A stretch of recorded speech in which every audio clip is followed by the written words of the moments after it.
always look so much bigger because I sit closer to the camera. Scoot back. I think it is bigger. Don't. Are we going? I think so. Okay. We haven't been vlogging for a while because we moved. So we really thought it would be a good idea now that some time has passed to video the story of our move to Louisiana a couple weeks ago. Ironically enough, we were actually filming this in North Carolina in my mother-in-law's kitchen. Yeah, because we're back for a wedding. But the story of the move, it all started when we rented a budget rental truck. Yeah. And so we were making the trip. We planned to stop halfway in Georgia with our friends, the Hueys, who were so gracious and so nice. But when we got there, or when we were on our way there, about an hour into the trip, the air conditioning went out. Why don't you tell that part of the story? Well, first of all, the radio would just stick on certain country stations. I don't know if it was specifically because it was country stations or not, but all I could pick up was like country stations throughout the entire trip. But about 100 miles into the trip, I started noticing some warm air coming through the cab, and I called Kate and I said, just let her know that AC was completely shot, and so for the next 400 or 500 miles, however long it was, from Charlotte to Macon, Georgia, was basically without AC, which wasn't too bad. I mean, no, it wasn't great at all.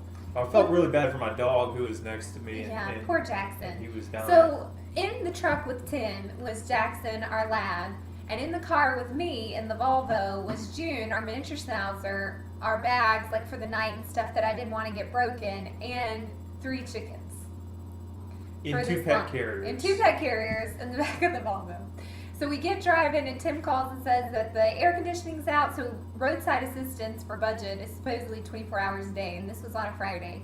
And so he calls trying to get it seen about or get a new truck like scheduled for us in Macon because we have like 10 hours the next day through the hottest part of the country. It was like over 100 degrees during the day the whole time that we were driving. And they wouldn't send a new truck, so they said they had to have somebody to look at it. And so finally, after like 4.5 hours of talking to them, they scheduled to have a mechanic in Macon at 7 o'clock because we were supposed to get there at 6. Most of y'all have probably already heard that story several times. I'm kind of just over it. Katie's really making me do this again right now. But bottom line, it was a horrible trip, and Budget is a horrible company with horrible customer service. And I'm really trying not to complain, and I'm really trying to forgive them of all their wrongdoings. I don't think everybody has heard this story because people keep asking us about the move. So I figure it's better just to get it all out there on the internet. And that wasn't even the worst part of the trip. It just really kept getting worse. Kept getting worse. We got to Macon. The people were an hour late. They stayed till like 10:30. They said they couldn't fix the air conditioning. It was out of oil. Now that guy was a good guy. He really was trying to be a good mechanic. Yeah, but he just couldn't do anything. He came in this gigantic truck that didn't have anything in the back of it. Like he didn't have anything but like a bag of tools. So he couldn't fix anything on the truck. And at that point, we were supposed to be in Louisiana at 8 o'clock the next night, so we couldn't go through the whole process of getting a new truck. So Tim decides he just wanted... Whoa. So this guy tells me before he leaves, the mobile mechanic, who was just a good old boy, says, I went ahead and checked your fluids because you said you're going to be driving another 600 miles. You were completely out of oil, so I had to leave and come back, but I filled you up with oil. But I basically Jimmy raked your air conditioning, so you're going to have it for a little bit. You're not going to have it for the whole trip.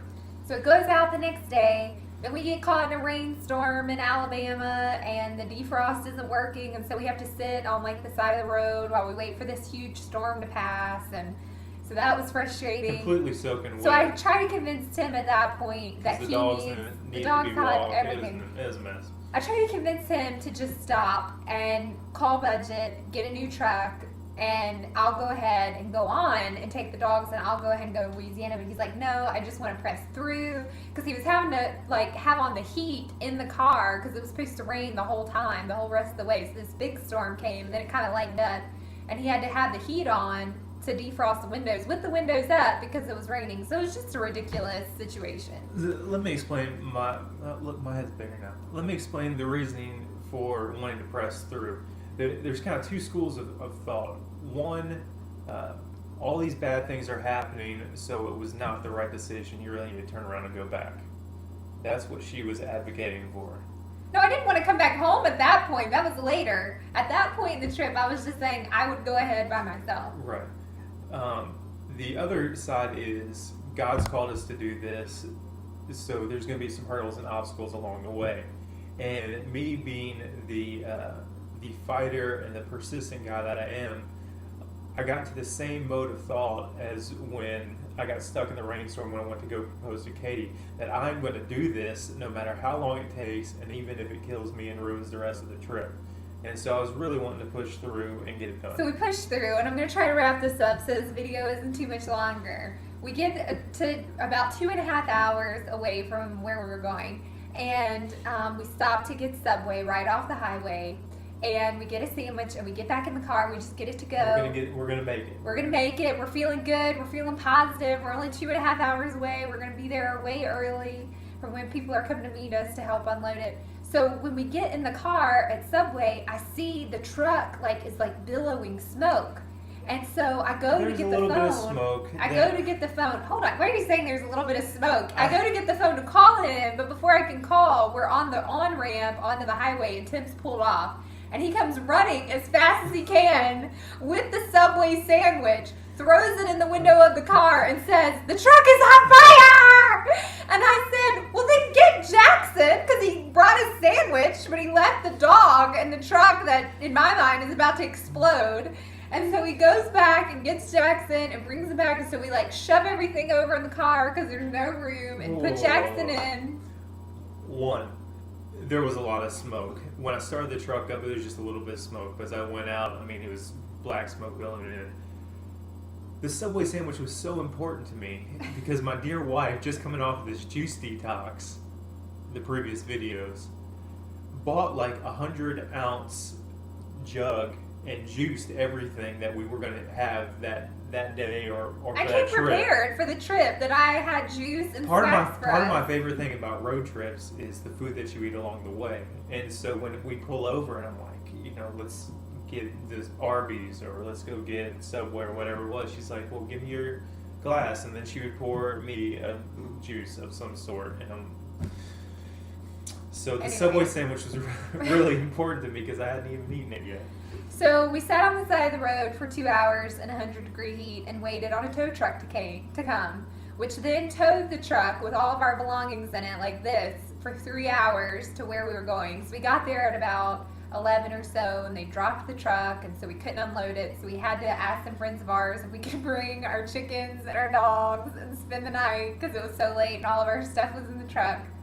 Thanks a lot, Chris and Wendy. We really appreciate it. They were our little angels. But we finally made it, and all of our stuff got there. There were a lot of scratches and scrapes on everything that we owned, but we all got there safe and sound, despite the crazy trip to get there. And the only time when I wanted to turn back was after the truck broke down, and we were sitting on the side of the road, and we have dogs and chickens, and it's so hot, and I feel like I'm about to pass out. I got weak. I was feeling weak, and I told Tim I wanted to go back home. And I told her that we're not going home, but you can go ahead without me. Which she wouldn't do. Even though we were on the Louisiana line at that point, and it would have been a much bigger trip to come all the way back to North Carolina. Yes. One last note. Because the tow truck driver was in a semi-truck, it was a semi-truck tow truck, whatever it was, he brought his whole family with him. So I and Jackson, who our combined weight is probably pushing 300 pounds, I won't say which one's heavier, but had to shove Katie off into the back side. Jackson's trying to sit somewhere. We have the Schnauzer. It was a lot of us in the car, and a lot of things got sacrificed. Except for the chickens and the pepper plants. They came out unscathed. We're fine. And they're still producing. So we're officially in Louisiana and doing good. We're loving it. We will have more video vlogs to come.